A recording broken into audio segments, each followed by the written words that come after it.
I can see Vignesh, Vinayak, Vishal. Thanks for joining here. Let's give a few more minutes as people are joining in. First of all, hi and good evening for the people joining there. You are free to keep your mic on if you want to speak back. Maybe we can keep it off for a while. Let me listen to you if you want to say hi, and let me listen something about you. Hello, Sri. Good evening, Karthik Mani. Hey Karthik, so where are you from you? Karthik, India, abroad? I'm from Bangalore. Ah, okay, you are in my radius area. Okay, good. So You know now, me. Hi, myself Panayak Shriram. Vinayak, thanks for joining. Good to see you. I know, see, what happened is, when this lockdown happened, even the next apartment looked like a foreign country. Yes, yes.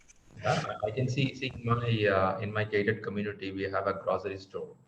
So I have other gated community next to me. So they have to wait in the line near the gate of our gated community to enter and get something in the grocery store. So with a small block, what happened is we have become like an island. Yes, yes. Anyway, it's a different situation for us, which maybe our parents not witnessed, our grandparents not witnessed. Yeah, this is a kind of new for at least for living generation. Yeah. We see this Hollywood movies or any Indian Bollywood movies. They announce advertisement. First time in the movie industry, something so unique in nature. Okay. A different love story in a different form. But actually, more than that, Corona is totally new. Yes, yes. No one expected this kind of situation. Yeah, it's tough. Until it get down, it will be a little tough for all the people. Yes, yes. Okay, thanks to all the people who are fighting for it, and let's stay home and fight for it. That's a good thing I can do, and you can. Good there. I think that's a pretty decent set of people we have. And again, it's a Sunday post lunch. Expecting people to come online is so much brutal. So, yeah, that too Sunday we have a heavy lunch, right? Sometime you get a good food, heavy food like a lion, like a tiger. We get something, right? Sometimes it happens. Okay, good there. By the way, today what we're going to talk about agile. Usually, I talk more of project management as a big picture of PMP, which is king cobra of all scale in management. But again, there is something very interesting with the PMI Institute. One thing I like with PMI Institute is whatever they launch, it will be amazing. It is always on the standard. Okay, so out of that, there is one which is called a PMI-ACP, Agile Certified Practitioner. It is not new. It is there for so many years. I have taken the classes for a long time. Many candidates cleared exam with me. But again, it is something I feel like to redo it again with a lot of the candidates because I'm seeing many of them little confused whether I have to go with a Scrum certificate, I have to go to a scaled agile framework. Do I need to do PMP because PMP is so tough for me? Can I do that? Or some people ask me, can I do ACP? It's a lot of confusion. It is something like getting to some restaurants and looking at the menu card and deciding which food to have. Of course, you are hungry, you want to have something, you have some money to have food, but you don't know what to have. So you have to check with the bearer or you look at the next table. If a next table item looks really pretty good, we buy the same item. Sometimes people choose a course looking the table of another guy, right? Rather, listen to someone who knows about this. Maybe it'll help you. I'm not saying 100%. Little more some tips will guide you. So what we're going to do is on a day one session, we're going to talk about what is this all about ACP, that is Assistant Commissioner of Police. Hmm? No, Agile Certified Practitioner.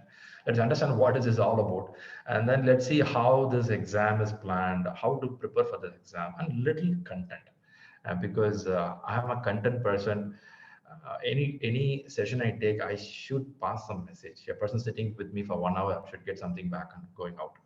So let's talk some content about this all subject about ACP, and then we'll wind up. And this is going to be a continuous session. I'm going to run it for a few more weeks to explain the subject of agile. Because I remember one person was saying that, Shriram, I don't know whether Agile is a bird or an animal or a food item. Okay.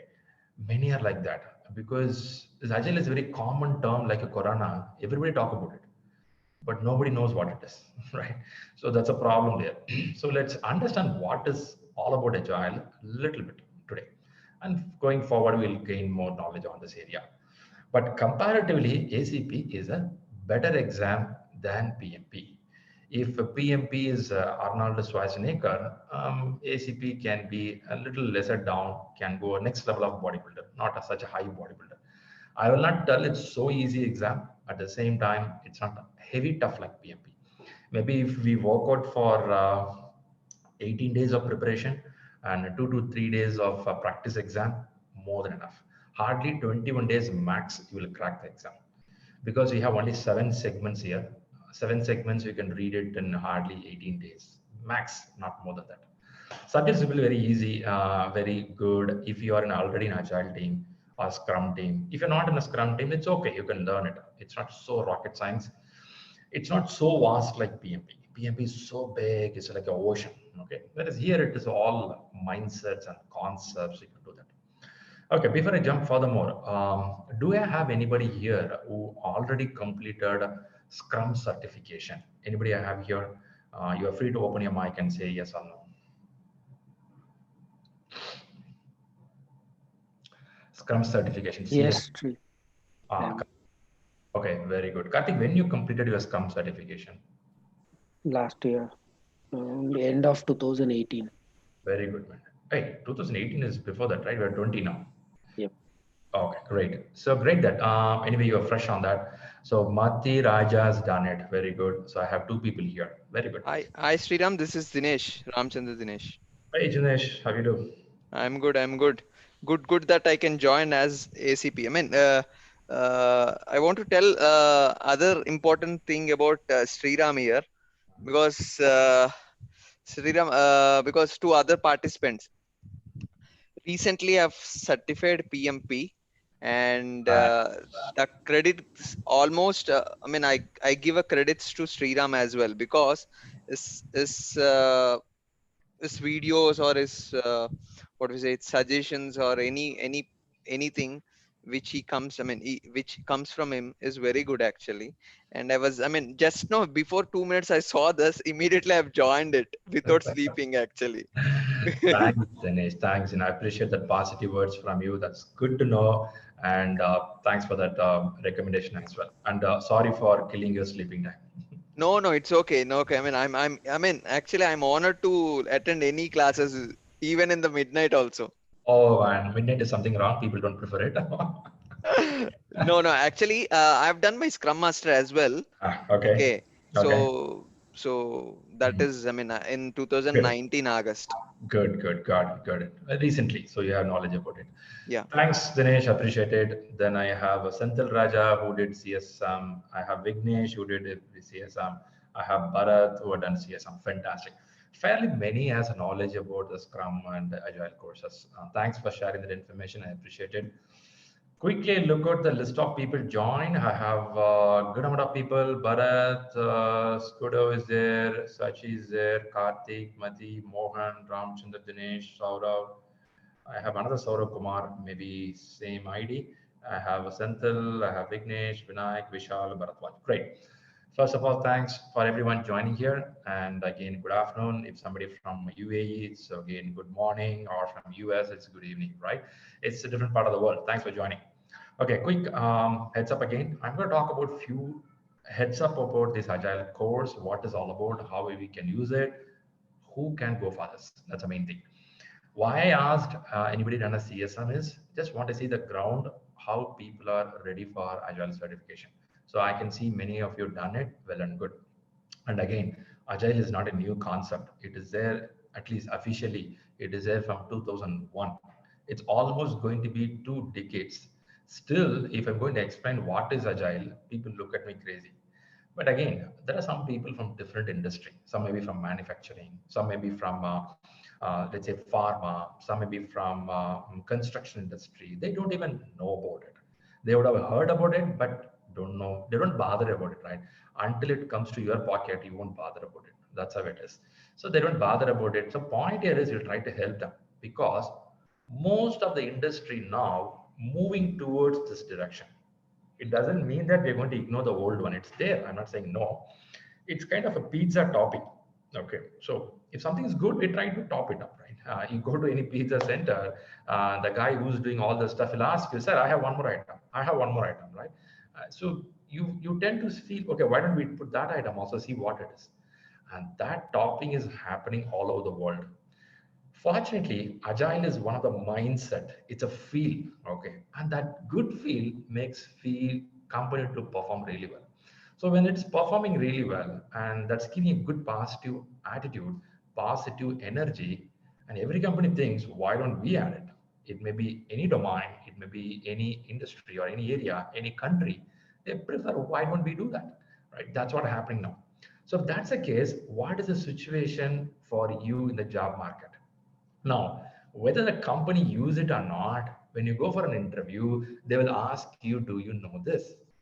The fun part is if you know A, they will ask you B. If you know B, they will ask you C. Okay, this is what the whole market is. So you cannot keep on reading all the subject, but at least which is top listed in the market, we should be aware of it.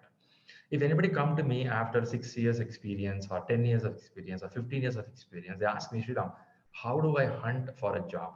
So what is the job market looking for? And they call about a recession is going to come or corona is happening. I'll tell these all things will keep moving up, but job market is going to be stable, up and down, up and down, up and down. But only term which I tell is the fittest will survive. This term I'm using for so many years, and I keep telling that it may be a forest, it may be corporate life, it may be a hunter, it may be any industry. Fittest will survive. Simple. What do you mean by fittest here? Knowledgeable person. What do you mean by knowledgeable? Amazing, great of knowing everything line by line, page by page. Not needed. Know what it is, how to use it, or make another person to do that for you. If you are capable of it, job is yours. That's how. Very simple, right? So now what we're going to do is let's walk through a little bit about these factors about agile and learn some stuff. Maybe after some time I will call up for you to see you all, because you are seeing me, I can't see you. Let's do that because it will give me some energy. Maybe after half an hour we'll do that. Okay, quickly. Okay, I have a good set of people here. Again, thanks for joining here. And I will just get a confirmation. My audio is good. You are able to see me in the video. Both are good. Couple of people can put a S in the chat window so that I can go screen share. Yes. Perfectly great. Perfectly great. Thanks for confirming. Good there. Let me share the screen to have some information for you. Without screen sharing also, I can take classes, but it'll be boring to see my face all along 1 hour. So let's have some slides, so make it better. Okay, this is self-advertisements needed. Sorry, I can't avoid this. So this is Shriram. So I have a couple of degrees with me, and which you want to see is course relevant is ACP. ACP stands for Assistant Commissioner of Police in different department. In our department, it's called as Agile Certified Practitioner. Okay, so this certificate talks about Agile Certified Practitioner, ACP. There's a big difference between PMP and ACP. PMP is a project management professional. You can become an individual consultant. You can run a company for consulting people on the project management. You are like a lawyer, like a doctor. Okay, it's that's a reason it's so heavy subject. ACP is a practitioner. You know the word of meaning of practitioner, right? You be part of the team, you guide the team, help the team, move the team forward. Anyway, I'm going to show who all can apply for this job, what kind of job you can apply that will help you. Okay, this I gained in the year, if memory is good, it's 2017 December, I feel. Yeah, I beat December 11. Somewhere I do this in the timeline, 2017. So it means this is my last year. It says 3 years validity. Again, I have to renew it. Then I did something is SPC, Scaled Agile, Program Consultant, and CSM. I know many of you did it. I did this in the year 2015. Okay. See, 2015, I did CSM, but to be very honest, I learned well. I'm not saying no, but I didn't get the full grip of what is Agile all about. Okay, to be very honest. After that, 2 years later, I did ACP, and that to be the right time, I learned what is agile management. I won't blame CSM. Maybe I'm not mature enough to read in the right way. But when I read ACP, books were amazing. PMI standard is amazingly great. They will make you to read, because when you went to CSM, it is only 25 questions exam, that too open book with your laptop at your home. Oh my God, you know how honest I am, right? So I cleared the exam just like that. Whereas ACP, I have to go to the center, sit and write the exam, and it is 120 exam questions and 3 hours of exam. It really make you to drink some water. Okay, that's a good one. Then I did DevOps. I don't know where I'm using it. Since everybody did it, I also did it, like engineering college. Okay, so I don't know what I'm doing with that. Then I did that stuff. That's a little about me. I do some stuff like project management coaching with some of the companies. I do leadership coaching. I do agile coaching. I do safe consultant. Apart from that, I help my wife in cooking area also. Okay, I have to tell that also. Right there. Okay, this is the agenda for today. So we have some course introduction, eligibility requirements, what are needed there, certification fee and renewal, very important. Many people want to know about it. And about the course, what is all about this ACP? Let's talk about this area. Good there. Okay, before I go get inside, let me listen to the participants. Do anybody have a specific query before even I start the class or session? I will listen to you so that I easily help you out right away. Any specific query from this team? You're free to keep your mic on. Tell me if you have. Hey, Shriram, can you explain this part?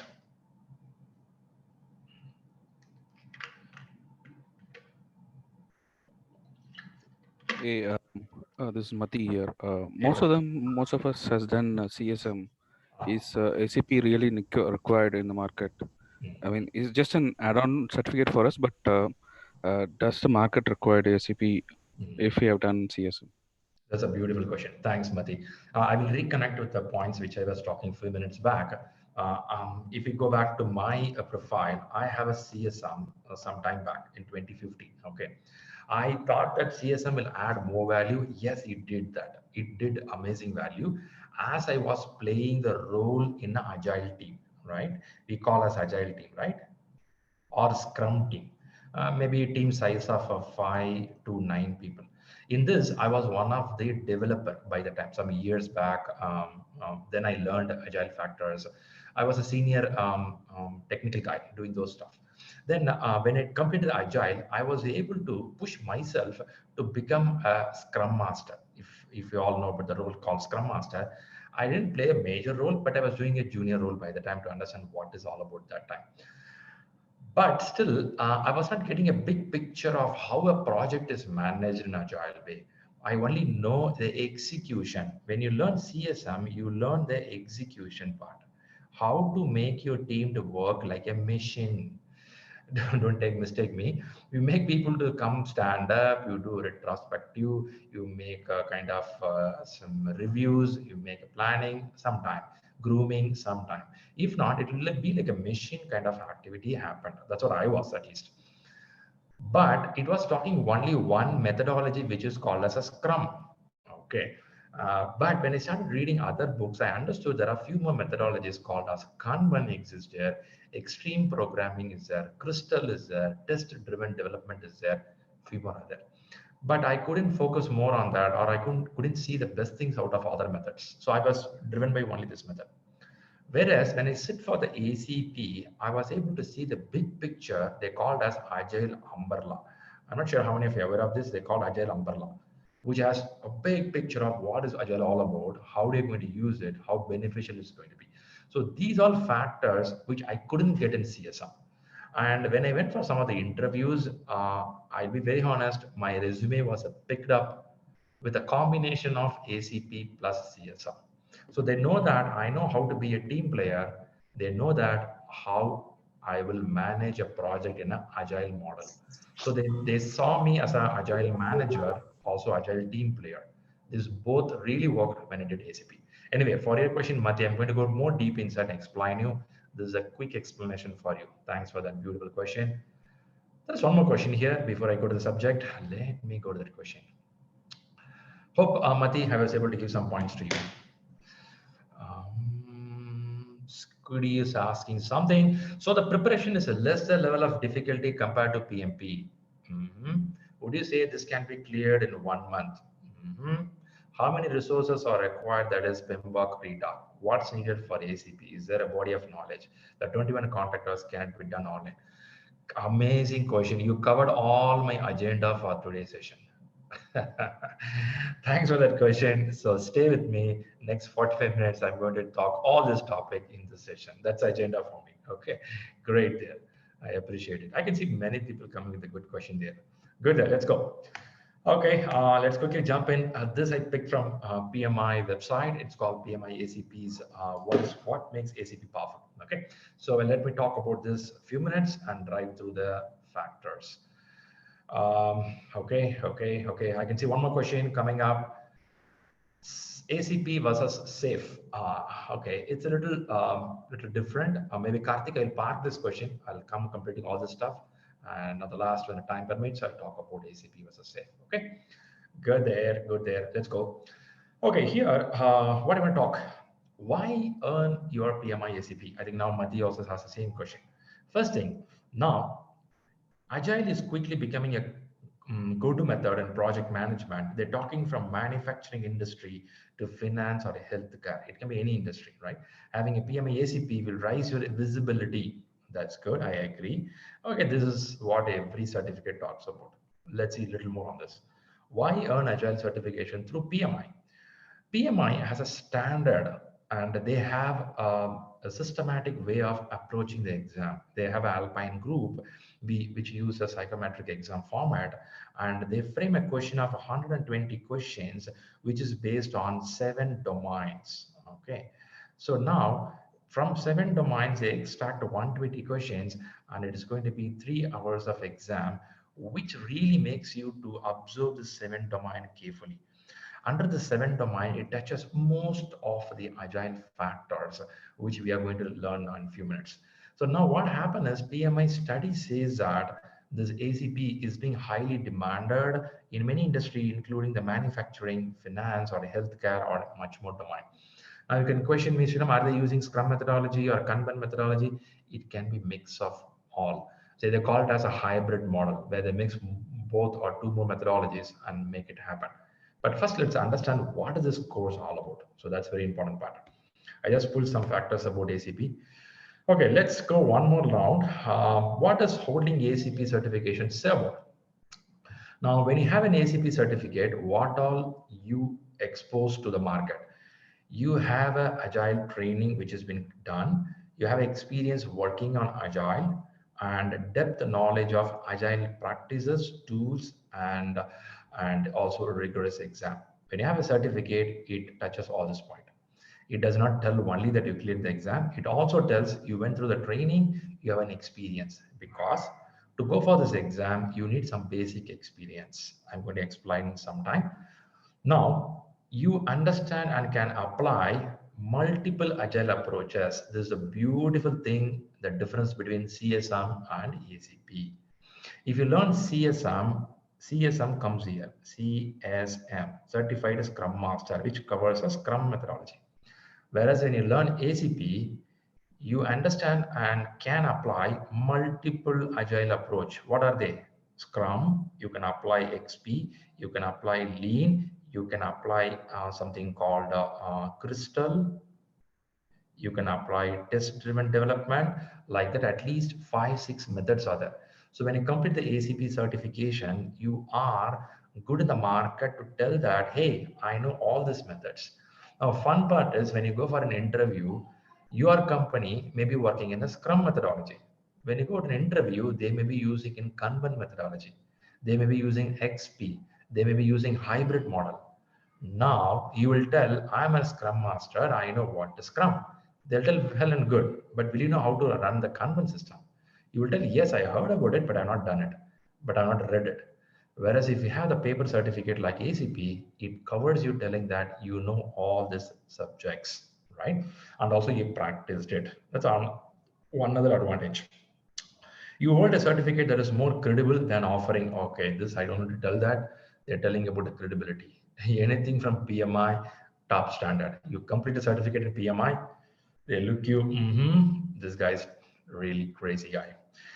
Okay, let's go to the process of PMI-ACP certification. What makes a PMP certificate? Okay, let me quickly touch base on that. Three things which makes your certificate. One is reviewing education experience. Other one is testing competence and ongoing development. This is what an ACP all about. Let me explain a little more. When you say review education experience, we are going to see your education on project management plus agile experience. You should have these many hours of project management experience, these many hours of agile experience. I'm going to explain what the number of hours, but this is the first criteria they look into. Are you having at least 2000 hours of general project experience? 2000 hours goes to 1 year. If 1 year you worked in any project, first level is satisfied. The second level is you should have at least 1500 hours of agile experience, which is hardly 9 to 10 months of time. So 1 year of general experience, 9 months of agile project experience, almost 2 years of overall experience, you gain the eligibility to go for PMI ACP certification. I'll repeat again, because in PMP we have a lot of hours or years of experience, whereas ACP is a little better, where I'll show the numbers also. Hardly max of 2 years of experience will help you to go for the certificate. One of the basic thing in the process, right? Education, when they talk about education, you should have at least 21 hours of learning with an ACP coach. Anybody training you in Agile, you have to sit and listen for the classes. Yes, nowadays we have online classes. Testing competence, yes, you have to go for the exams, and this exams goes around 120 questions and 3 hours of exam, and it's all scenario-based questions. You get a mix of direct book questions and some scenario-based questions.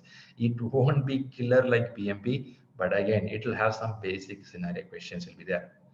Now, what is ongoing development? You have to keep renewing your certificate every 3 years, and you will gain around 30 PDUs.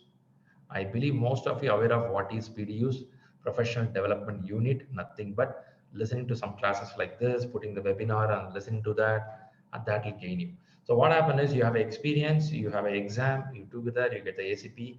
With that, you keep renewing yourself, right? This is a process. Now I have to explain this with the numbers exactly. Before I go to the subject, I'm going to explain these numbers and I'll move inside.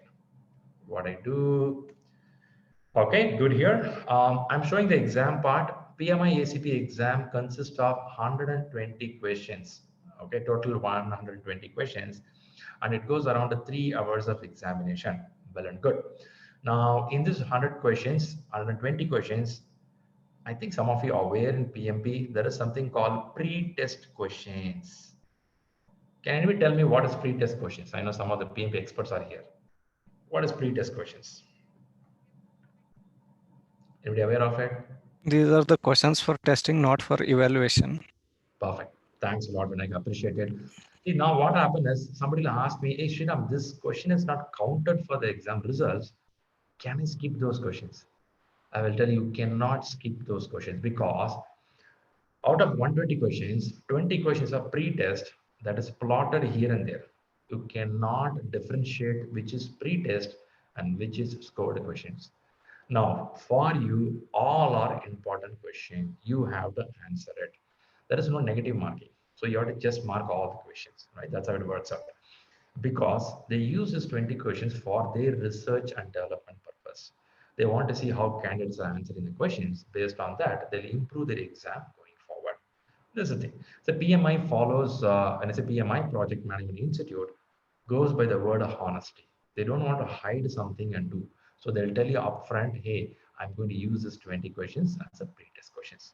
So that's about your exam number of questions. Now let's go to next stage. This is the main area many would be interested before I go to the subject. Okay, in this area, what all I want to touch base with you. Okay, I'll go one by one. Now, point is about your eligibility. Okay, it can be any degree or a high school you can have with you. Now, two variety of experience we'll look into.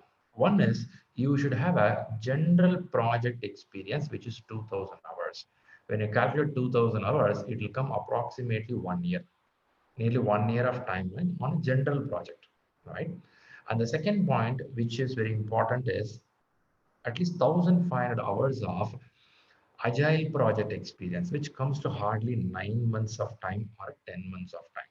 So overall, you will have 2 years of experience on getting for the examination. How to fill this information in the application, that's my responsibility, like what we did in PMP. So if anybody want to apply for it, don't worry, just buzz me, I'll tell you how to do that. It's a very simple process comparatively to the PMP. But for your information, you will have at least 2 years of experience after your college or a school level. I believe most of you more than 2 years here. Anybody less than 2 years after your college year? I don't think so. Do I have anyone less than 2 years? Okay. So that's how it works. If that's the case, what happened is if you're less than 2 years, there is a certificate called CAPM, right? That's a sister of a PMP. People go to that exam.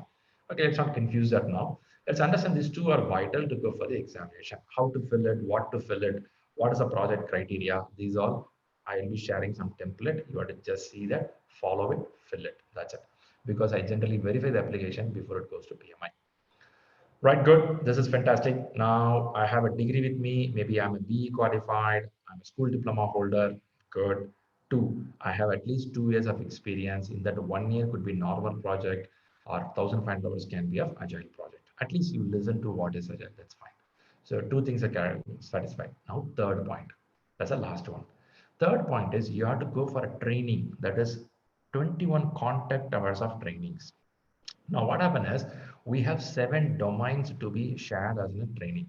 So we will run some online training, classroom training where you can listen. You have to listen and you have to get a certificate that, yes, I have 21 contact hours for the examination. So now what happened is you have 3 criteria out of which one is already with you, that is a degree. This is also with you. If it is not there, just let me know in a different chat. I will guide you what to do, right? This is also with you. So point 2 is over there. Only for the point 3, you have to go for the training. There are a lot of ways of training. A lot of pre-recorded trainings are there, live trainings are there, classroom trainings are there, n number of institutes are there. So you have to choose which is good for you because someone knows big picture of project, someone knows big picture of agile. You have to listen to the classes because agile is a little bigger than the Scrum certification. Okay. So that's about it. And yeah. And after the exam, you will maintain around 30 PDUs to renew your certificate. Now let me come to the interesting area which everybody is interested to know. The fee structure. The exam fee goes around $435. Oh my God. 435 comes how much Indian rupee now? Today it should be very heavy, I believe. INR, it should be 30. Do anybody has a calculator? 435 into 74, right? Now the dollar value should be around 31 something. I'm just putting approximation. I'm not sure. It's 33 to Oh, 33,242. 33. Oh, thanks, Rodman. I appreciate your quick help. So there is something called member and non-member. If you member, you get some discount, non-member without discount. Whatever it is, it will touch approximately 33 or 30,000 rupees to go for it if it's not US dollar, right? So membership, what's the benefit? You can listen to some webinars, download some books, get some discount. But here the discount is very high. Around $60 you're getting discount. In PMP, we get only $11 discount. So relatively, it's good here. The membership is 1 year valid. Okay. So the point is exam fee, this is a fee, and this is your eligibility criteria. Good there. Before I move further, is there any questions in this area? Anybody need a clarity here? Okay, let me go. Yeah, just one question. Yes, Vinayak. Is this membership is applies to all the exams? Is it a PMI membership or a PMI ACP membership? Perfect, man. I like this beautiful question. Okay. Now, when I say membership, PMI membership, Project Management Institute. Under this, we have PMP.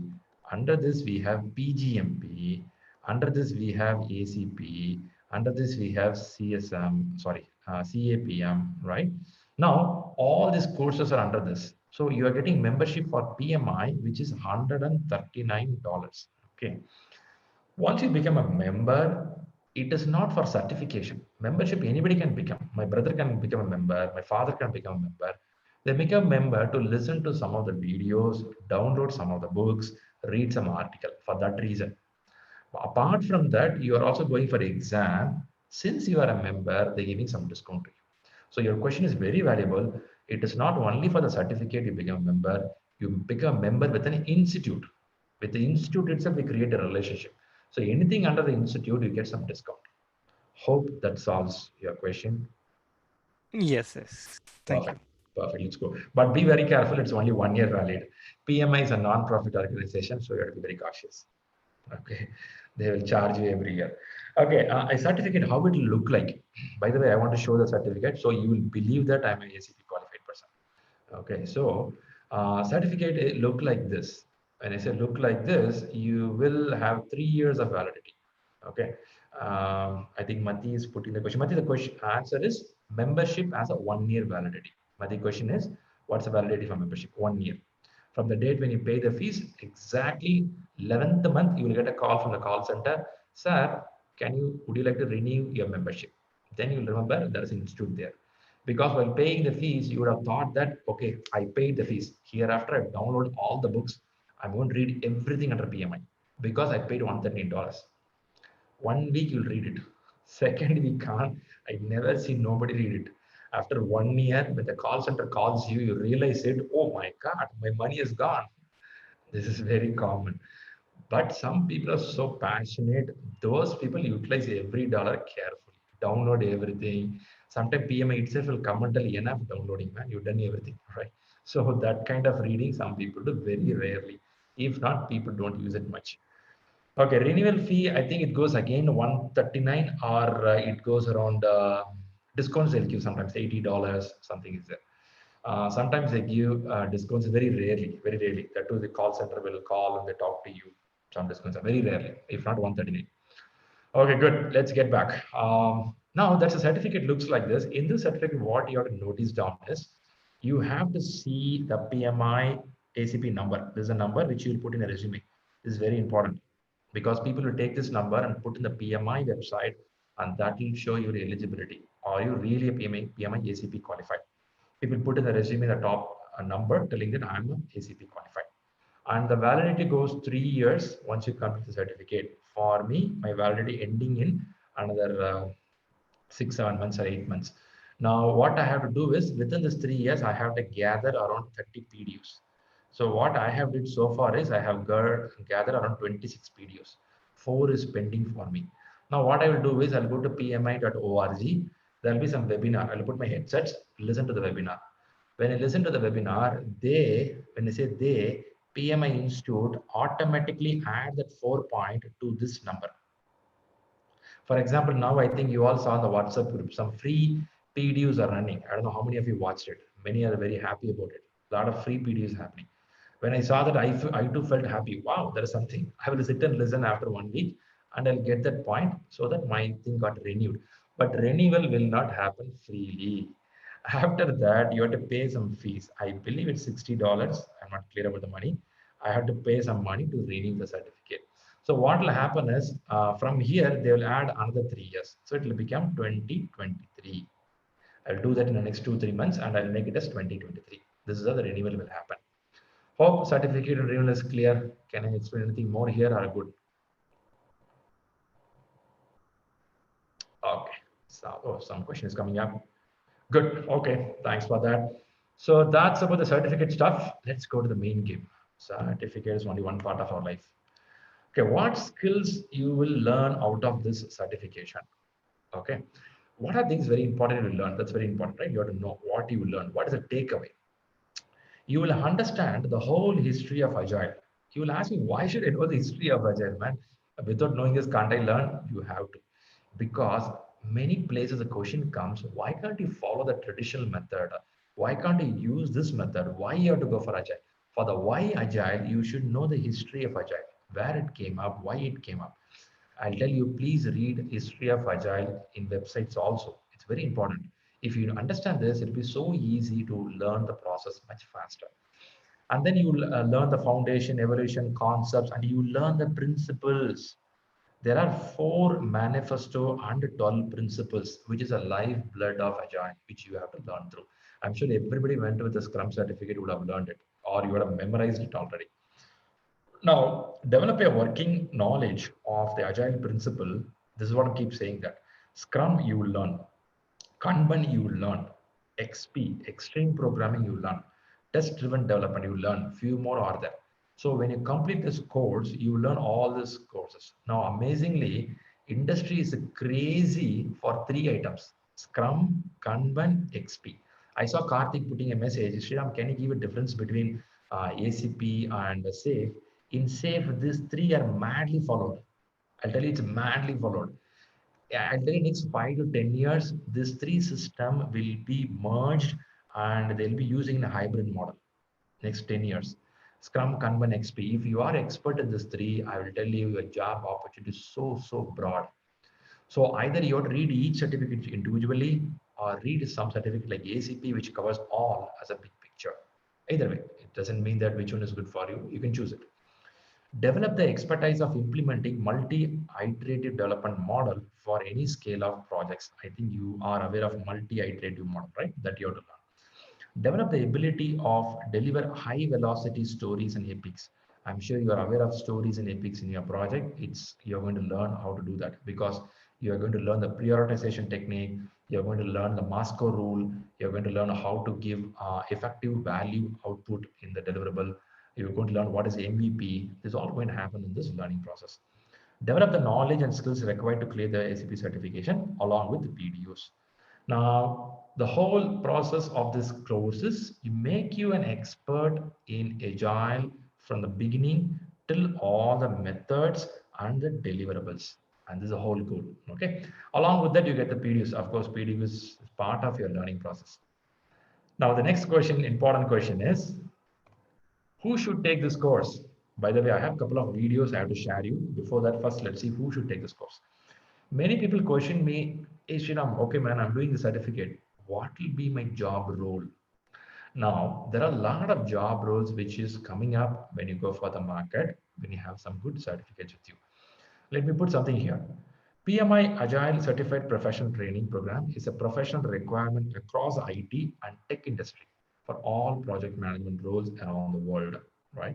Often I'm seeing that any role in the market, they're expecting you to have at least what is Agile. Now, you can apply for project manager's role, Agile team members. I know many play this role, and assistant managers, team leads, executives, software developers, and any professional to looking for project management. I recommend people who did PMP or doing PMP, you should also learn this kind of courses because it's becoming a part and parcel in all the certificates exams. They're asking what is it? Now, you are applying for project manager, program manager role, product manager, owner's role, scrum master, scrum product owner, agile coach. You know, this role is crazy in the market. I don't know how many of you are aware of it. Agile coach and agile trainer is crazy. Agile coach doesn't mean that you become a teacher in the office. Agile coach means you will be along with the team. You will drive the team towards a success. You will be guiding them with the principles, rules, regulations, and you help them, right? That happens. Senior developers, business and IT managers. These all other roles happening there. I'll tell you, if anybody has worry, will I get a job? See the number of roles you have. All those roles are crazily happening, but it won't be explicitly visible everywhere. Okay, come and apply. You have to search for it. You have to hunt for it.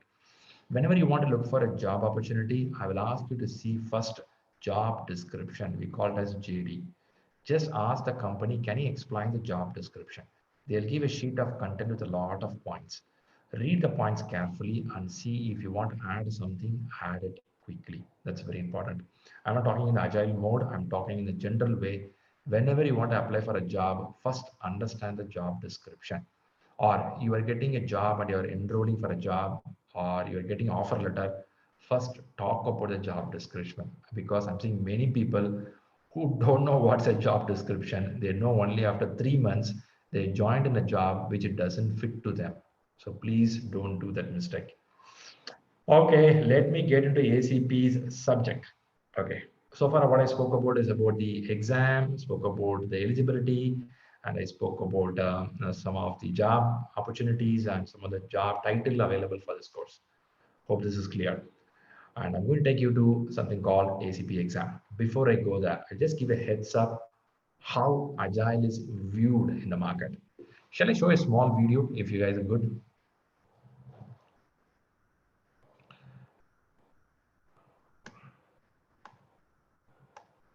Okay, I know people like video. Video makes us to learn faster. So let's do that.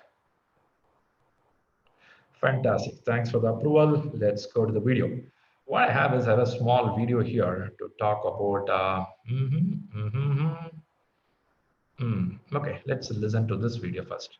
This is St. James's Park, home Hey, of can someone confirm me you are seeing a video and able to hear the audio of the guy who's talking there? Thanks, Dinesh. Appreciate it. Let's listen. Newcastle United Football Club. This is St. James's Park, home of Newcastle United Football Club. I was born in Newcastle and grew up a few miles out of town. In Newcastle, they say that football isn't life or death. It's more important than that. Alas, my own football skills were distinctly lacking. But there was a game we'd play at the back of the classroom when the teacher wasn't looking. Football, kind of. I'm sketchy on the rules. I guess we'd take turns to get across the pitch and... Nice strike! Oh, better than nice! Wonderful! It struck me recently that the game is a rather lovely demonstration of Agile.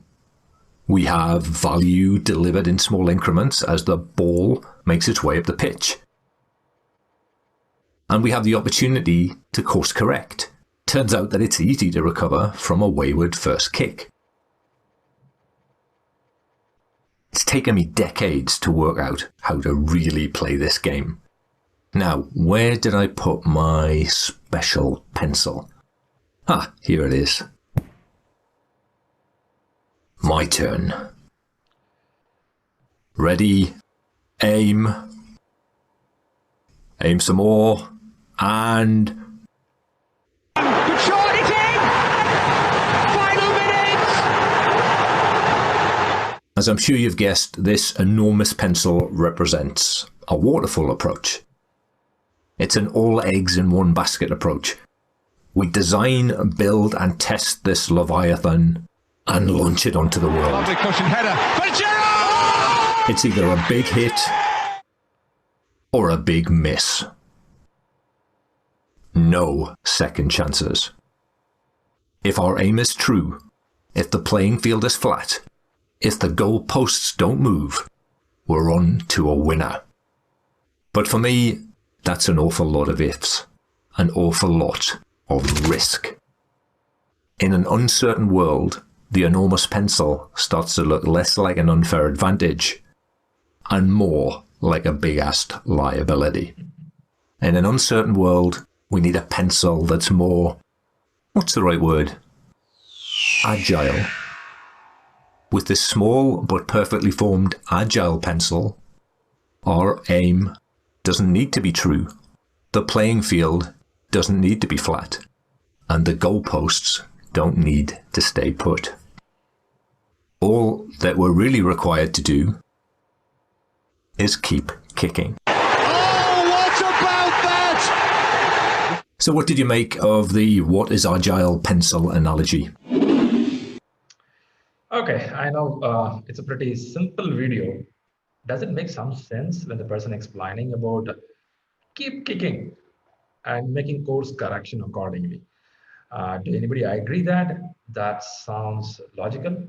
If you do a project which has too much of uncertainty, if it's a very clear requirement and we know upfront what we have to do, I'm fine. You can make a big chunk of plan. But my project is so uncertain, things are moving up and down. Now what to do? Chances are there you have to change. But with the customer's perspective and their thought process. Okay, so what's a view from the team? Can someone add some points you feel about this pencil analogy? What is the take? Maybe I can listen to you also if you can open up the mic.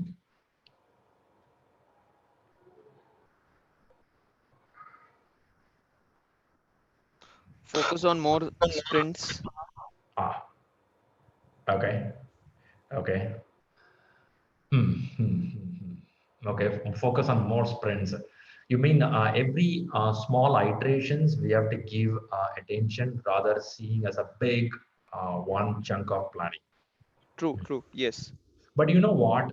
Many has a belief that in Agile they don't make a big plan. They will make plan only for 2 weeks or 3 weeks or 4 weeks. But if you work in a project management level or leadership level, you will know the release plans already upfront for next 1 year. You know what is the end result. You know the big picture of what we're going to deliver it. But we won't seal it. We won't concrete it. We will have it as a tentative in our mindset, but the team has given a lot of freedom to play within that 2 weeks of timeline and keep delivering it and keep moving forward with their deliverables, right? That's a beautiful thing which I observed as I start moving to leadership role. We have a big picture. You have a map. You have a milestones. You have a vision. You have a roadmap. Oh yeah, Prasad is putting roadmap. Yeah, right, Prasad. Wait, Prasad, you there? Good to see you, man. Okay, so it's going to be like a big picture. We have it, and we keep moving on, right? That's how it is. That's a really beautiful one. Great there. So I have one more video to explain a lot of factors, but I'll hold that video after some time and release it. For now, I'll go and explain what is inside ACP.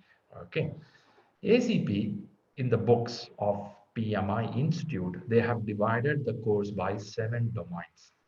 Now, what is these 7 domains? The 7 domains starts like this.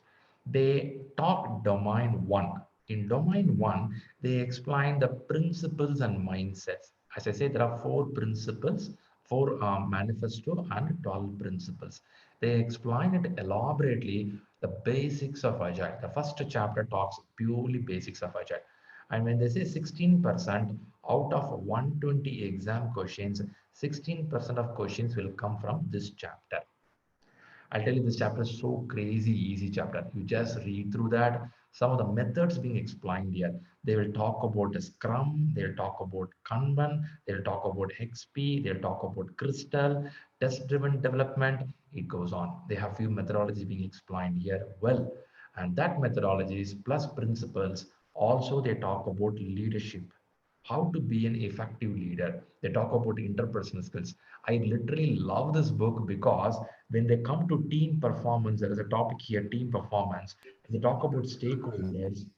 When they talk about stakeholders, they have amazing content about how effective the communication should be, how good you have to have your, what to say, the leadership role to set out, all being explained well. Yeah, I think someone is in unmute mode. Um, is that a machine? Can you get to mute mode, please? Right. Rahul and team, if you can help out. Yeah, thanks for that. I appreciate it. Okay, now let me go one by one to give a clarity to you. I'm not going to go deep inside because that's a course altogether. What I'm going to tell you is what all there. There are 7 domains. 7 is a very beautiful number. Some big players in the world has a 7. Anybody can tell me which player has a 7 as a number? Dhoni. Oh, only Dhoni. That's a big guy, man. Bigger than Dhoni. There is one guy. Who's that? Ronaldo. Wow, that's right. Okay, Dhoni fans don't feel bad about it. Not football. Okay, cricket world, he's a king there. But again, when it comes to whole world, it's crazy, right? Okay, so that's about Ronaldo. 7 is a crazy good number, and that's the reason I like 7 here because I have 7 domains here. So they talk about agile principles, very basic stuffs, which I'm going to explain a little bit today. Okay, and value-driven delivery. This is a very important topic, and this is the only topic which has a 20% of questions getting covered. The rest of the topics and all will be 9, 10, 11, 12, something like that. Here it's 20%. So they go a little deep inside. They talk about prioritization, how you prioritize a value to deliver to the customer. They talk a little about other technical factors also, very interesting factor here, right?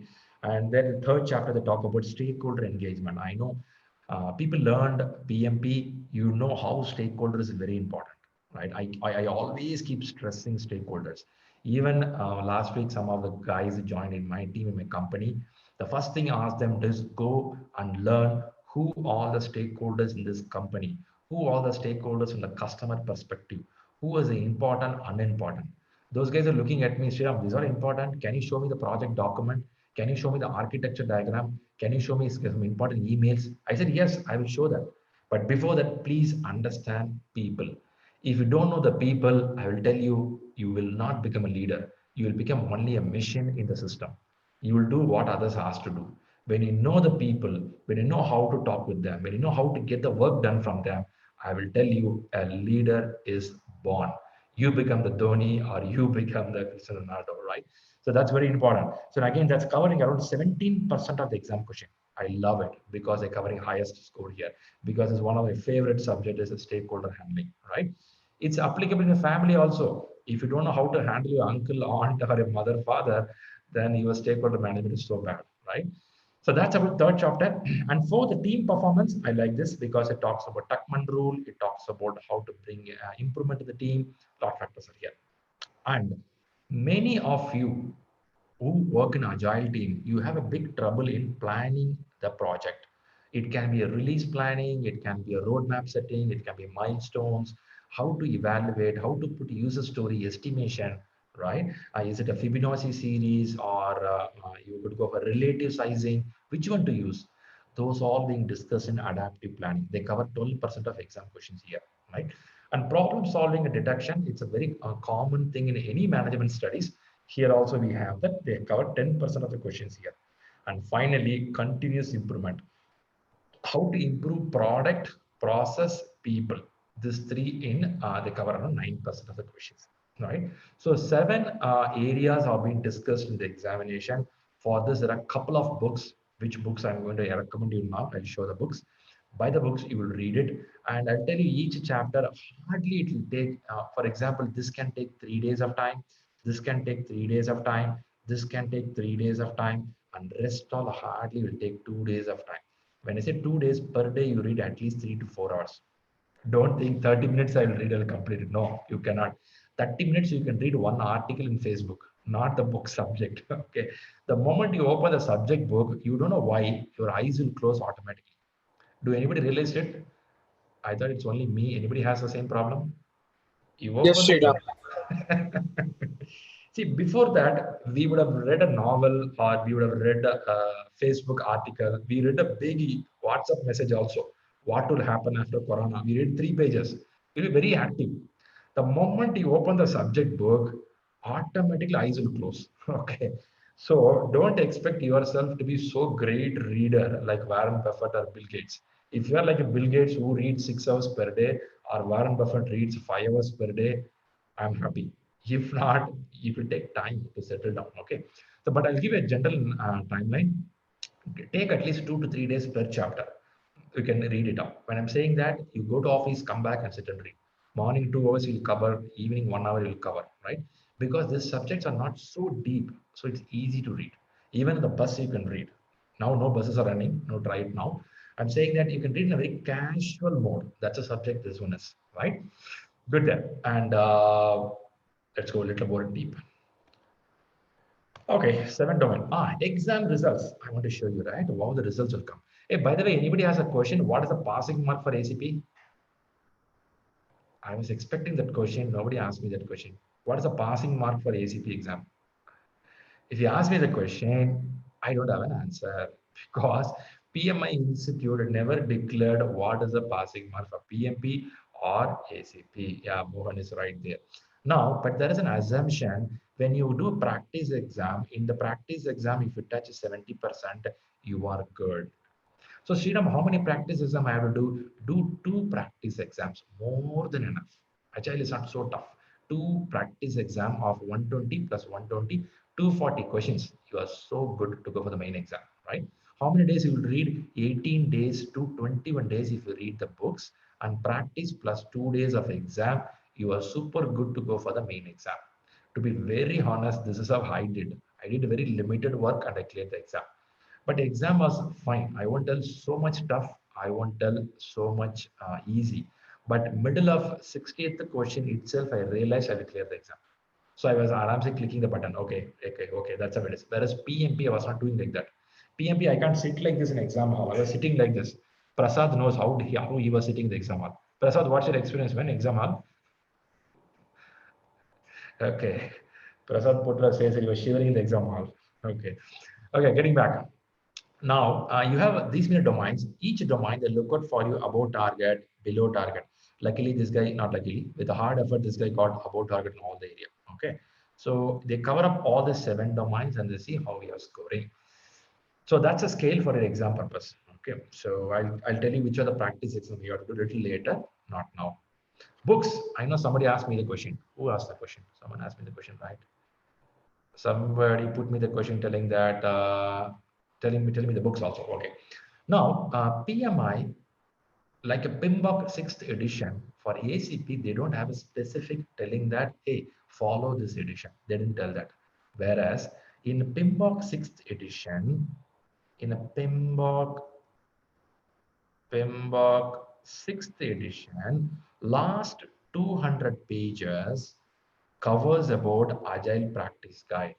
And this is one of the area which is recommended for ACP, right? So PMI ACP is recommended in the same PMBOK book which you have. Go back to your home, open your PMBOK PDF file, scroll down the last 200 pages which will talk about Agile practice guide, right? But if you ask me, Shriram, is this enough for me to clear the exam? I will say no. This will not alone help you to clear the exam because it covers only 168 pages of information, which I feel is okay, but it won't help you to clear the exam. Whereas there is one amazing book in the market which I was reading well, even though I'm reading, which is from Mike Griffith book. And this book covers all 7 domains one by one. For each domain, this guy will have 25 practice questions also. So each 7 domains are covered and also has a practice questions. And finally, they have a full exam also, right? It's a wonderful book available in the market. It's available in the Google, anybody can download and get it, right? Or you can buy it. It's a hard copy as well available. So I would recommend this book is a good book. Also, there is one book in the market from Head First Group. I'm not sure how many of you are aware of Head First. Head First Agile. Anybody read the Head First PMP here? Let's see, anybody aware of Head First? Okay, great. Some people are here. Okay, now what you do is this book is one of the good book for agile reading. For agile reading, tons and tons of books are there. Tons and tons of YouTube videos are there. Tons and tons of articles are there. You start reading, you will read like a castaway hero. For 4 years, you'll read with all the beard coming up, right? Only for the boys. So you will do that way. So this is how it's going to be. Whereas go by one book and clear the exam. That one book, I'll give full recommendation to PMI ACP exam preparation by Mike Griffith. Okay, it's a wonderful book. Books is clear. Shall I move to the next stage with your confirmation?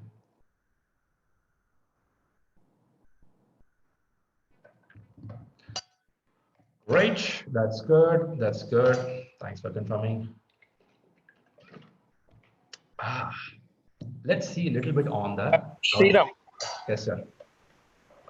So, as you have created the book for PMP, have you created for this SCP also?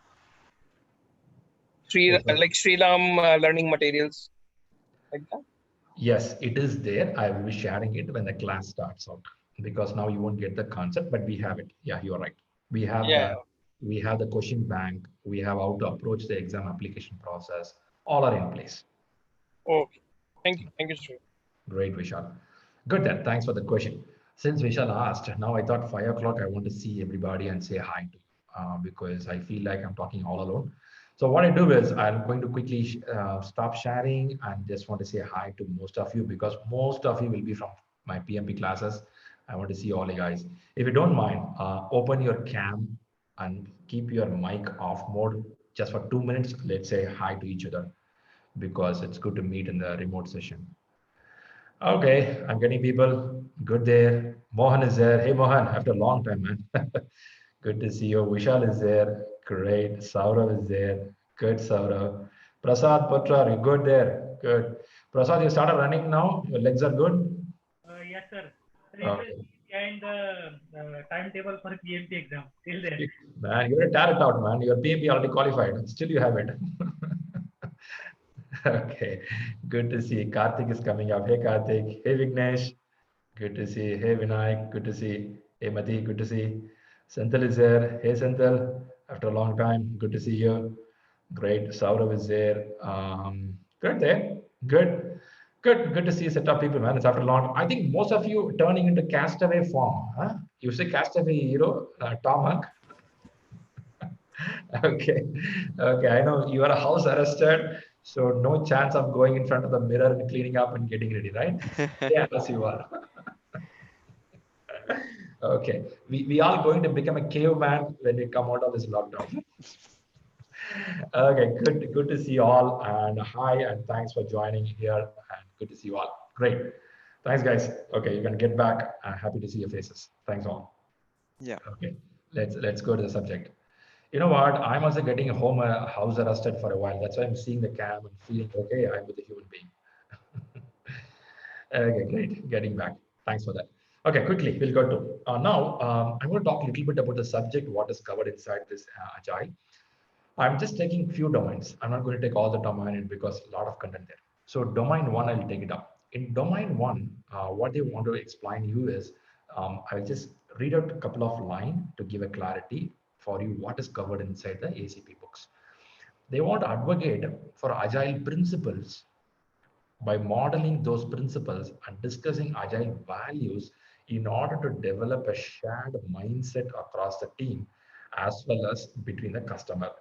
Okay, even though if you don't understand the paragraph, I want to see a couple of words. One is you have to be familiar with agile principles. And one of the most important thing which I like with agile is they talk about mindset. Agile is not a method, agile is not a technology, agile is a mindset. What makes people to feel comfortable to talk to another person? If I feel something going to be wrong with my product, I quickly pick the phone, talk to my customer. Hey, you know what? The work is not going as we thought. Do you have any suggestions? We can openly be transparent with them, right?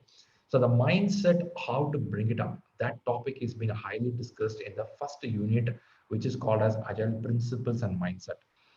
Help ensure that everyone has a common understanding. I think this is the biggest problem happen in the market. People don't get the common understanding. Each go on their own.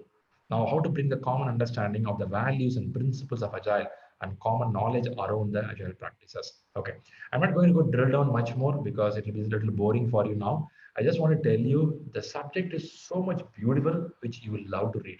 Now, when you go to the same domain, they talk about Scrum methodology. How many of you working here under Scrum?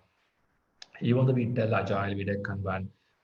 If you have in Scrum, can you just give me yes? So I will see at least how many of you in the Scrum already.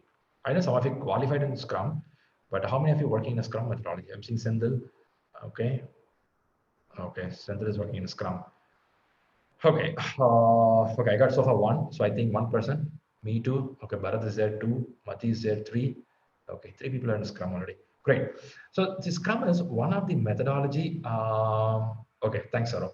So one of the methodology under Agile umbrella, and it got so much famous because it makes very simple to follow, and people started liking it for its simplicity, and it gives excellent customer value. Now, if you start from here, input from executives team, customers, you get the requirement from the customer. Okay, it flows through. You have a product owner who takes a responsibility of aligning it as a product backlog. Backlog is nothing but collection of work, what need to be done. It will be the big piece, right? And then you make a sprint planning meetings to make sure how you're going to deliver it. And beautiful thing is you have something called sprint backlog. You pick up from the product backlog and it can come to sprint backlog, which is doable only for this 2 weeks or 4 weeks of duration. See, a product backlog is like it's like a godown. You have all of items there. I'm not going to touch everything. For next 2 weeks, what I have to do. For next 4 weeks, what I have to do. You pick up that alone. Who will pick up? Not your manager. There's a team will pick up. This is one of the biggest mindset change from 2001 from Agile, telling that you don't delegate or assign a task. The team come forward and tell that, hey, we will take the start, not I, we. We, when I say we, it's a self-organizing team. You will have a doctor, a lawyer, and an engineer, a politician, a corporate guy, all joining together, telling that, okay, we will work together to move Corona out of this country. It's a self-organizing team. You don't need someone to tell you, guys, stay home, do things. You know which is good for you, right? I feel India is really doing good job in self-organizing team, except one or two cranky guys, right? It's working well. So self-organizing, it's very important. It's not happening. Some of the developed nations are struggling hard. It's not working. It's working here. Anyway, that's a debatable story. But coming up here, it's something on self-organizing team, which they take the work based on their capacity. What's a capacity? I can lift this cup in my two finger. That's my capacity. Next time I will try to lift one more cup or maybe the same cup. That's my capacity. I'll keep seeing my capacity and start adding value. I will not overload. I will do which is good for the team. Maybe I can increase it gradually. How do you increase it? They do something called as sprint review retrospectives, right? You keep looking at yourself, what you do, how do you deliver, and you see some of the areas to improve. These are very common factors which is happening in most of the IT companies these days. You keep looking yourself on retrospective, you see which is good, which is bad, where to improve yourself. And review, you show to the customer what's happening, what we will deliver. And this happens every 2 weeks. My customer no need to wait for 6 months to see a deliverable. They see the deliverable right away every 2 weeks or every month. And that gives amazing output.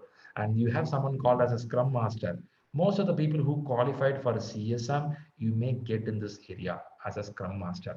But when you get an ACP certificate, you become a head of all this as a project manager or agile project manager, or you become a product owner because you learn all these factors and you be top of it to handle all those stuff. It's a mix of things.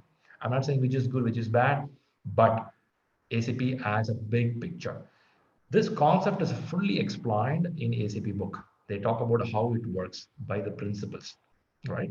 And I was just trying to put a picture to give you an idea. If you are not worked in Scrum, you may look, what is this, man? Someone made a prawn fry and put it in front of the system. You may think that way. Looking at this, you will think it's a prawn fry. No, it's a rotation of every 24 hours. The team meet up here, and every 2 weeks they keep giving certain outputs. Right? That's called a Scrum model or Scrum methodology. Okay. Anyway, I don't want to go deep inside. I just want to give a heads up to you. Good there, and thanks for confirming that some people are working in Scrum. I think I want to give you a little idea about the backlog. If you heard about the backlog is nothing but a collection of work which you have to do. The product owner owns a backlog. It's a role. Who is a product owner? Maybe the customer, maybe the representative of a customer who can be there, who owns the responsibility of what all work to be done. Work 1, work 2, work 3, work 100, work 200. All will be in the list. Now the team, the owner, the stakeholders work together, and from there they get to the sprint backlog. They push certain items which they want here. Who will do that? The team will do collectively. And from here, it will go to your iteration, retrospective, and make the work it happen, right? That's how it works. Now, the backlog refinement is a prioritization backlog items. You keep prioritizing. Now, what happened is, see, I'll tell you what happened that usual format some years back. The manager decides what work should go to the customer. Sometimes customer itself don't know what they're going to get it. Manager knows about it. Now, what's happening is these days, the customer decides what they want, nothing but through product owner, a proxy of the customer. Either customer can be at your place or in premises, or they will have a proxy in the name called as product owner. Now the customer decides, do I want ice cream first or I want a tomato soup first? The customer decides. If not, the manager will inject it. First, it should be tomato soup. Then only ice cream will go. So there'll be a force happening some years back, but at least from 2001, things started changing where it became like the team selects it and the customer prefers what they want. Anyway, we'll talk a little later about this depth of grooming session. Anybody here participate in the grooming session in your projects? I will just listen to you how the grooming session was. Do I have any product owner here?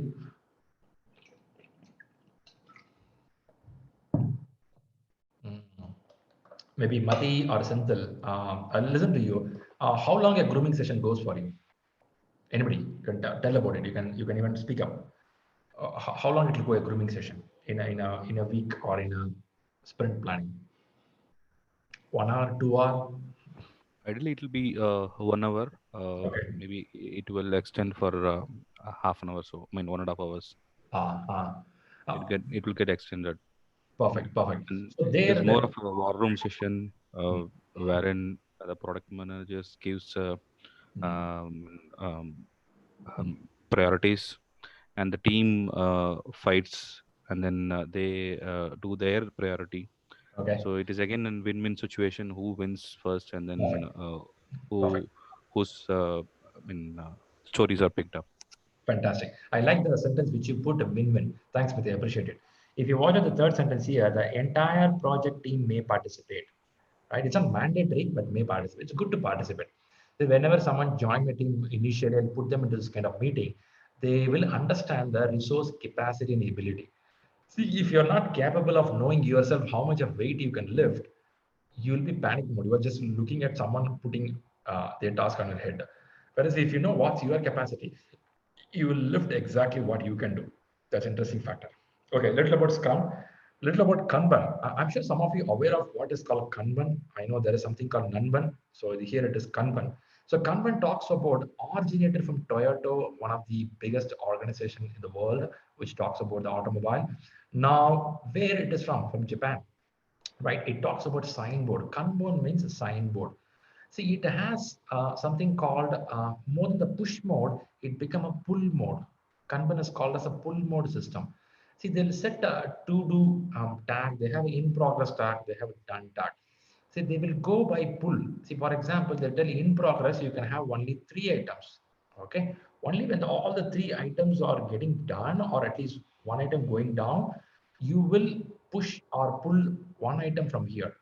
It means a pull system moves work through development item, right? Development. In the sense, you will not overload the team. The team pulls based on their capacity, their availability, their ability to do the work, right? And it has a board, and the board is being followed based on the limit of what they set, or they design this in the beginning of the project, what will be their limit for it.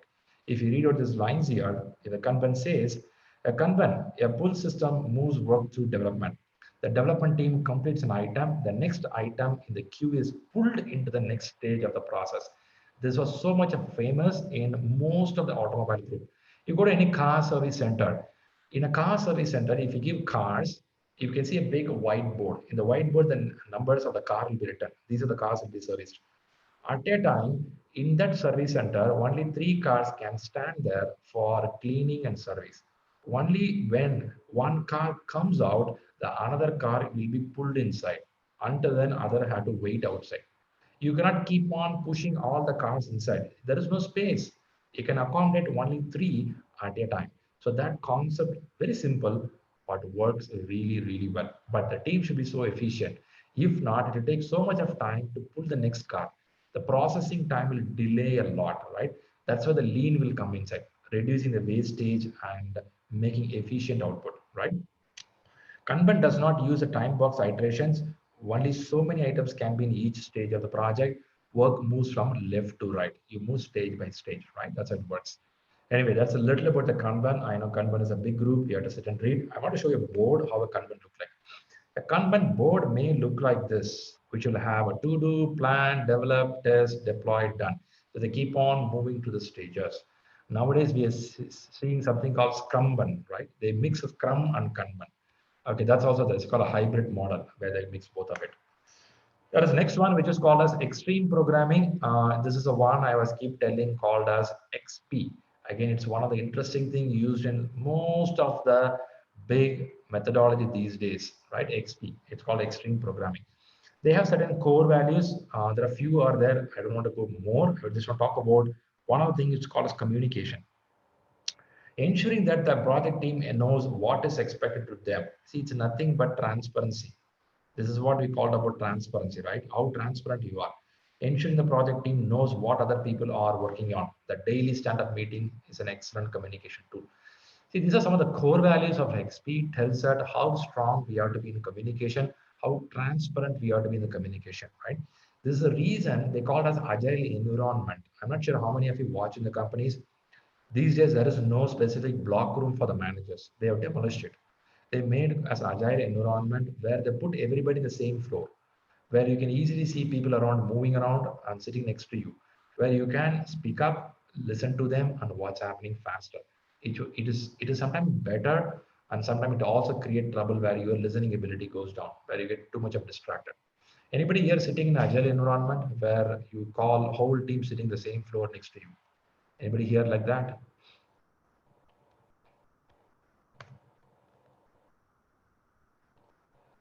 Okay, few are there. I can see that. Yeah. Okay, Mati, you're lucky enough. Then you are in cubic, Mati.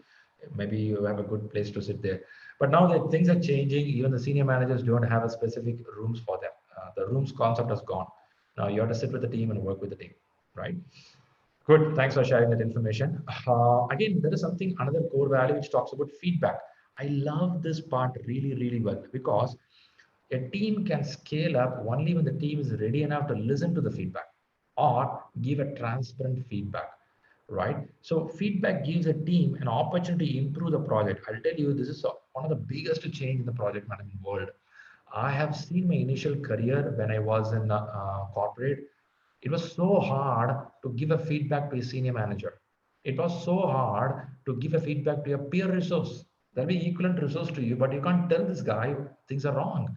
After 2 years, we'll tell that man, you should have done that way. That project would have won. We lost the project because of this reason. And this guy will ask, man, why don't you tell me that time? No, I don't know how you will take it. I'm a bit scared about it. I thought you will take it personally. These are the dialogues I heard 15 years back. But at least after this agile environment came into picture, they have a retrospective, they have regular transparent feedbacks. Now, out of that, what happened is they don't go individually on the resource. Rather, as a team, we could have done this way. As a team, we could have improved the quality standards. As a team, we could have synced up every day morning, 11 o'clock, work could have moved better. As a team, coding standards should have been improved. Now it all goes as a team, it is not individual resource. So the feedback taking has been taken in the right direction. I feel this works really, really well. Sometimes if you want to talk to an individual resource, yes, you are free to tell. That's a beautiful thing. I like it.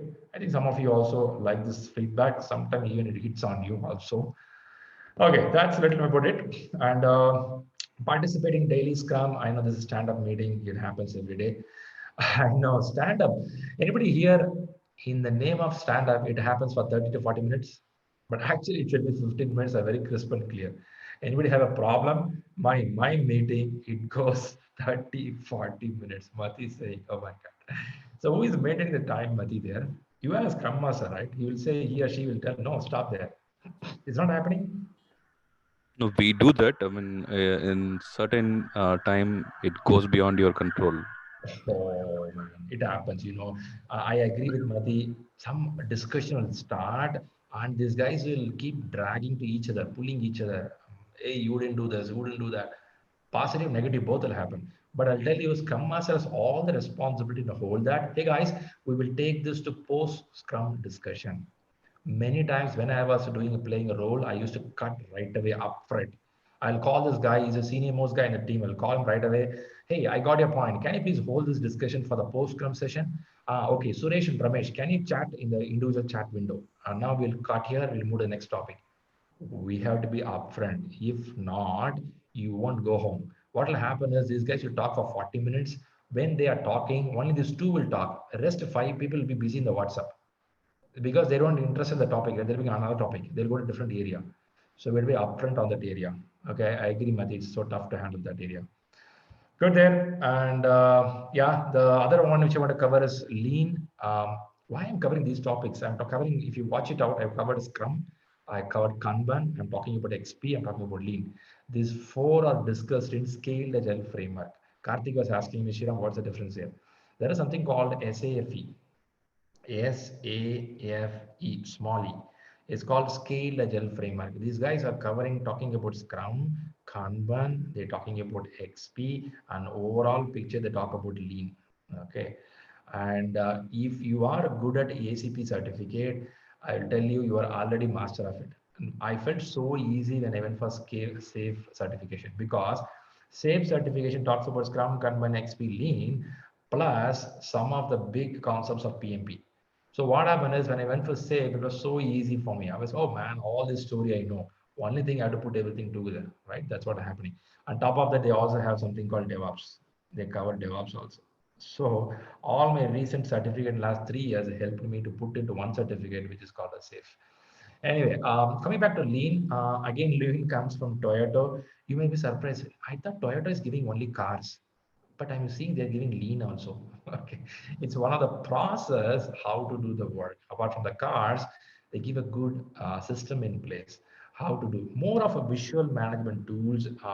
They also lean talks about reducing the wastage, right? The sense they talk about here. If you watch out, I'm not sure how many of you are aware of lean 7. Oh my God, my mouse is crazy. Lean 7 core concepts empower the team, deliver it faster, optimize as a whole. Don't optimize only one compartment, it won't work. When you want to optimize, optimize the whole system, right? You cannot make only one, let's say if there are a lot of corruption in one particular department, one area, you cannot do only one thing. You have to optimize as a whole. Only RTO office I'm making it without corruption. It won't work. You have to do all the system in a whole, then it will work, right? Build quality in, defer decisions, amplify learning. And each one has a big theory to explain to you, but eliminating waste is one of the big things discussed in the lean. Lean means reducing the waste factors, first thing, right? You save a lot of time out of it. Anyway, these are some of the topics which I want to touch with you.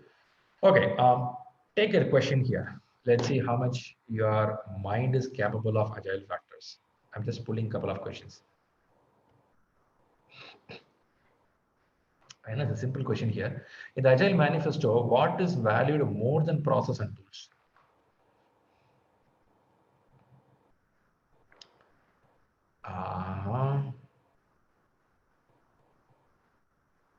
Karthik, you are in private chat. You have to come to public chat. But again, yeah, I saw your answers all. All may not be the answer. Senthil says individuals and interactions. Prasad says the same. Vignesh says the same. Srinivasan is saying C. C goes to working software. Working software over comprehensive documentation. That's a manifesto. Okay, most of them going with the B. Thanks, Trini. That's a good attempt, but again, it should be a little different. Okay, B goes the answer because it's a 4 manifesto of Agile. B and C, no, Bharat, I'm sorry. B and C won't come. C, working software over comprehensive documentation. That's how they talk about it. Anyway, I'll just show the answer to you. Here's the answer. The first value of the Agile Manifesto is individual and interactions over process and tools. See, what they try to tell is, as per this Agile concepts, hey, we like the process and tools. Okay, as per process, you have to do A, B, C, D. I agree. Beyond that, also look at the people, talk to them, understand them individually, do personalization, humanification, go with them, understand them. Along with that, do process. That's the benefit. If you die only for the process, you lose the project, right? That's the idea here. Anyway, Bharat and Srini, hope you got the point. Anyway, people who attended for the answer, be good there. That's a good attempt. That's good there. Okay, there is another one here. This is going to be a tough question. If you read XP, you know that. If not, it's going to be tough for you. The core value of XP. I think I showed something to you now. Give an attempt. I can straight away eliminate A and B because I just show you something on feedback. Okay. So if you observed me really well, you would directly eliminate A and B. Because I don't have feedback in A, I don't have feedback in B. So either C or D. Now we should know which one is. I was explaining in XP, certain things are there, right? I explained about feedback. I explained about communication, right? So one thing I didn't explain, I didn't cover that area. So D is also ruled out. So answer should be C, right? Look like, anyway, let's see what's answer. Good that most of you making right answers. Good, man. I think this team is good there. Many of them making right answers. Good, man. Many of you reading Agile books. Impressive, impressive. Okay, let's go. Okay, 4 primary roles of servant. Hey, first of all, tell me who is servant leader in Agile or Scrum? Scrum, who is a servant leader? Scrum Master. Mm. Great there. Okay, now attempt this question. 4 primary rules of a servant leader include. I know it's gonna be a tough question, man. Give it a shot.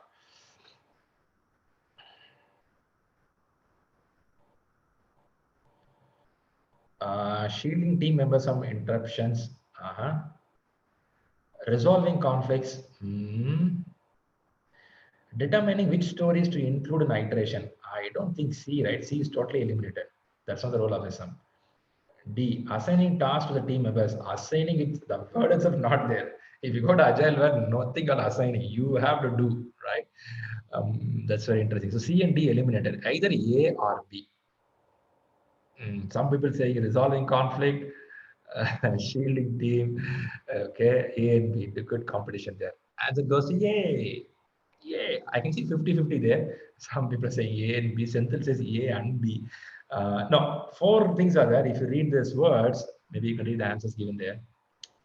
The 4 primary roles of servant leader are shielding the team from interruptions, very important. Removing impediments to progress, communicating the project vision, carrying food and water. Hey, when they say carrying food and water, literally not carrying the food and water, it means helping the team.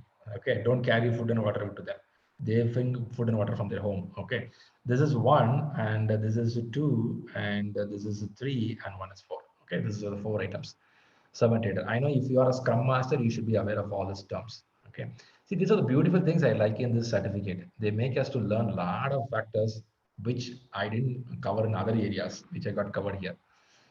Anyway, before I go to this small coverage, I want to show you a video because we're reaching the end of the time. I want to show you something more. Okay, let's go to one more video about Agile factors. Are you good for the video? Shall I go for the video? Okay, I got a yes from Karthik. Let's go. Let's see. Summarizing what Agile is all about can be tricky, but Alistair Cockburn has an elevator pitch that I really love. Agile is all about deliver value to customers faster and minimize bureaucracy. Short and simple, but here's my stab at providing a little bit more elaborate explanation.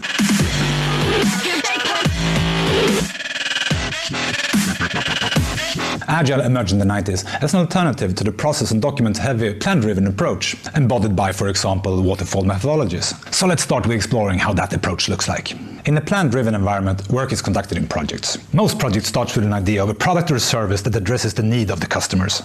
If executed and delivered well, the hope is that the outcome will be more happy customers, which in turn should generate more profit. To reach these results, a detailed plan is designed upfront, describing all the steps required to get there. The project is staffed with skilled people. We might have a business expert describing in words the requirements of the system, a senior designer that outlines a system that will meet these requirements, a skilled software developer that converts these requirements and design into code, an unbiased critical tester that verifies the quality, and finally someone tasked with shipping it, making the product available to customers and users. So far so good, right? Well, it turns out that this approach kind of only works when everything is known from the beginning.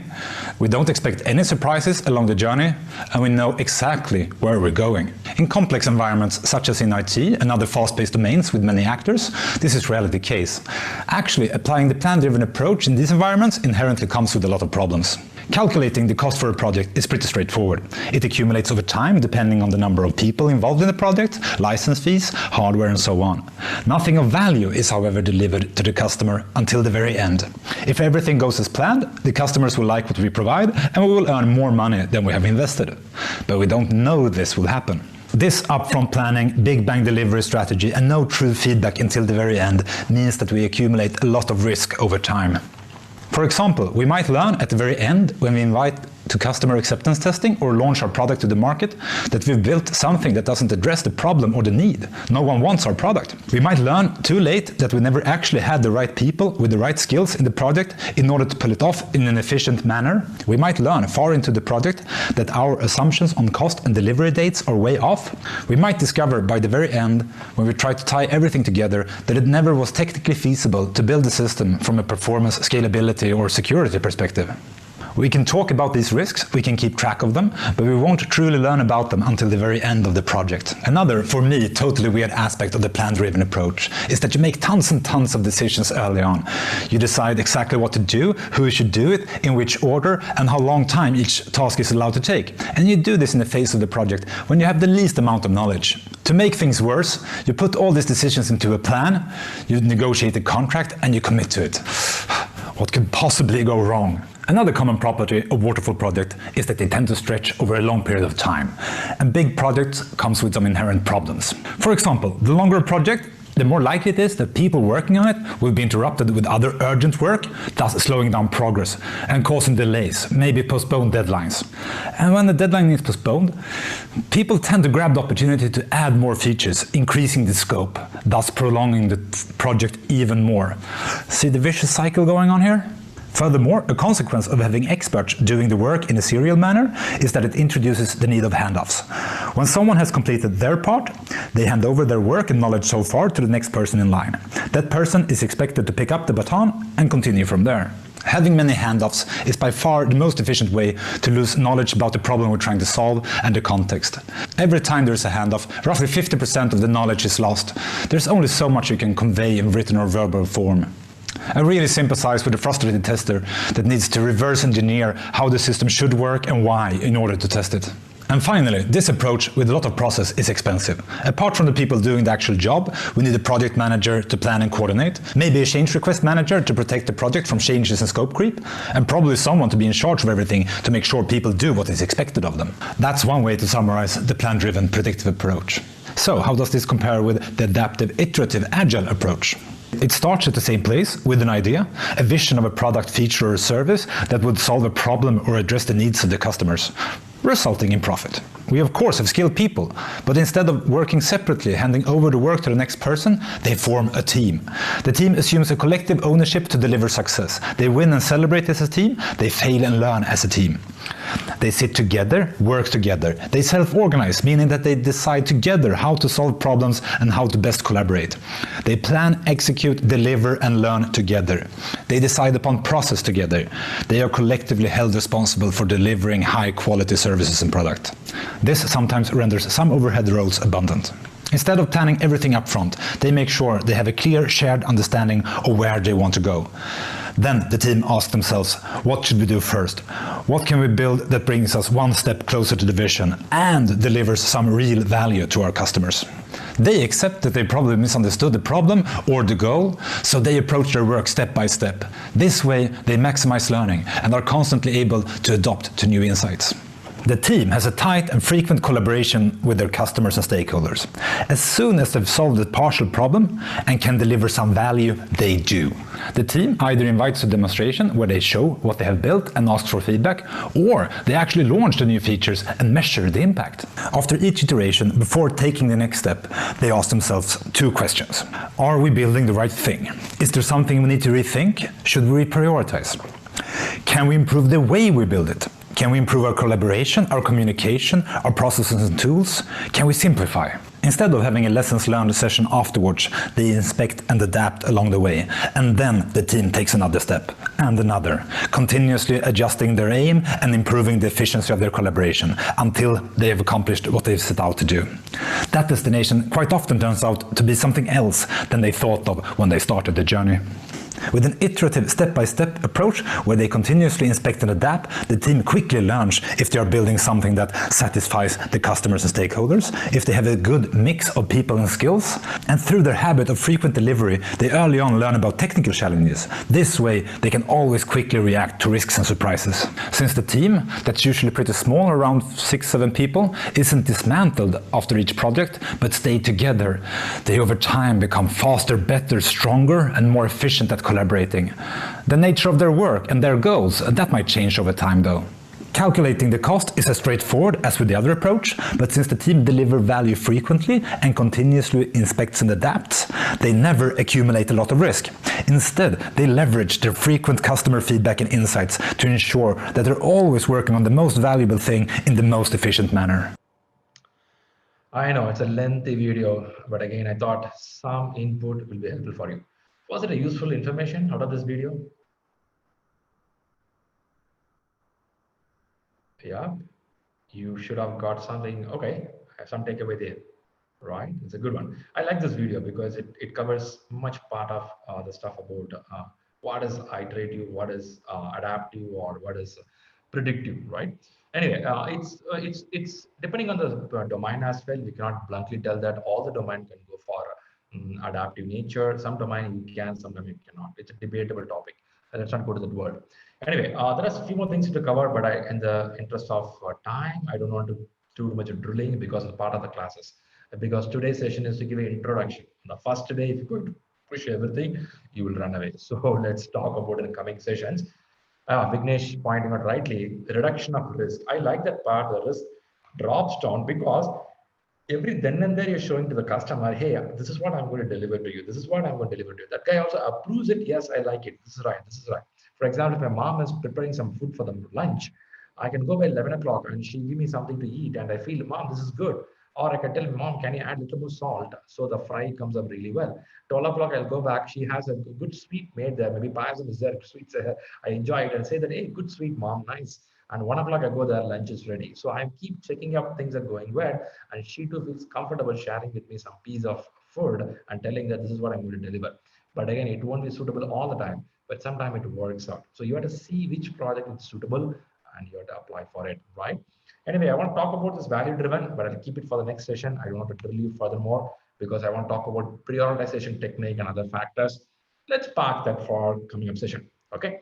So at the top of the time, first thing I want to give appreciation for the people who joined here. And again, if anybody interested on this ACP certification, it is something like you have to go through 21 hours of learning. So how this 21 hours of learning happens? The 21 hours of learning, you can go classroom training or you have to go online training. So being PMI Institute associated and we do PMP training, we do have a sessions going to start with ACP. The date should be May 9th. What's May 9th? Yeah, May 9th is a Saturday. We are going to start a new batch, which is going to talk about ACP. I know some of you already in the PMP courses, some of you have completed the PMP courses, some of you looking for the next Agile courses. If you have interest with your Agile courses, probably you have to relook at what is PMI-ACP with the inputs given here. And if you feel comfortable, probably you can listen to a couple of more sessions, which I'm going to do about ACP in the coming weeks. By May 9th, we are kickstarting the first batch on the online for the PMI ACP in this current year. So that's going to be really helpful if you want to get to there, right? So that's pretty much on this area. Would like to listen to your feedback and comments, how things are going, which area you would like to be covered. So I'll be happy to help out, right? So how the session went on. Maybe you can open up a mic, I can listen to you so that we can get mutual understanding.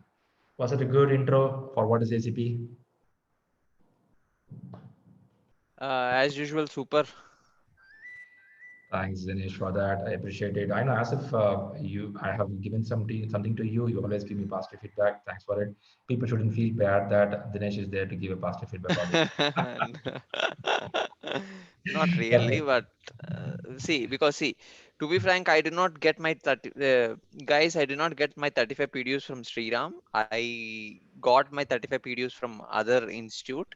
Okay, but after completing after 8 months, I'm new to PMP, but I got videos from Shriram.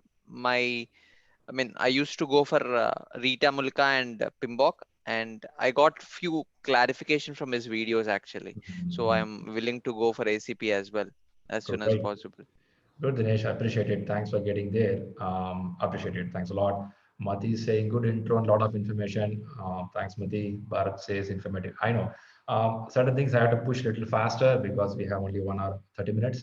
Now, how the session works out is we are working at a timeline which is good for US and India. So it should be good time in the morning hours for India, maybe some timeline. We should be covering with the US people who are joining the night hours. We are working with some timeline, and that's timeline going to help all of us. Since it is only 21 hours of training, it will be completed in a short duration because PMP is around 35 hours. We have to go long. Whereas this 21 hours, we are covering with a couple of weekends and we're closing the session. Post this session, you will be guided with some practice exams. You will be given with the books to read, material what you have to follow, and practice exams which you have to do and show me the results as we do for PMP. I have to guide you where we have to improve, where you have to scale down, scale up, right? Based on that, we fill your application form and go for the exam. Beautiful thing about PMI-ACP is exam, you no need to go to exam center. You can sit and write at your home with a laptop because it's an online exam. So you'll book an exam at your wish when you want to do. You mark the date, sit aramse at your home or office and complete in 3 hours. And you can tell I am Agile certified. So that's going to really help you a lot, right? Good there. And thanks again for joining here. If any inputs or any questions, if I miss any part, you can message me anytime. I give you the numbers here. You can reach out to Rahul as well. So let's meet in another interesting session in the coming week, right? We'll catch up soon on that. Great, guys. Thanks here for joining. Have a good time. Enjoy the weekend and be safe at your home. Thank you. Thank you. Thanks, Shriram. Bye-bye. Thanks, Anil. Thanks, Shriram. Thank you. Thank you, sir. Thanks, Prasad. Thank you, Shriram. Hey, thanks, Mohan. Thank you so much, Shriram. Hey, thanks, Saurabh.